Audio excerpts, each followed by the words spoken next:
Nümunə ilə bağlı cədvəldə uyğunluğu müəyyən edin. İsmin çıxışı halında işlənmiş söz var. Bu yanlış fikirdir, çünki burada astadan sözündə dan leksik şəkilçidir, tərzə hərəkət zərfi düzəldib, yanlışa da işarə qoyulduğu üçün cavabımız elə bir olacaq. Bir sözü iki fərqli hissəsi kimi düşünmək olar. Qoca Çinar. Bir dəfə burada qoca Çinar desək, necə Çinar? O zaman sifət olacaq.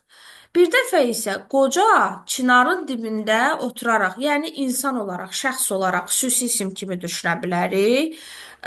Yanlış işarə qoyulub, amma doğruya qoyulmalı idi.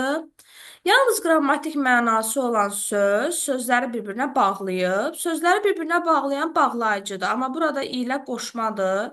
Deməli, yanlış fikirdir bu. Fe'lin təsriflənməyən formalarının hamısı var. Bu da yanlışdır. Çünki nümunədə fe'li bağlama var. Amma məstərimiz yoxdur. Heç fe'li sifət də yoxdur. Fe'li sifət və məstər işlənməyib.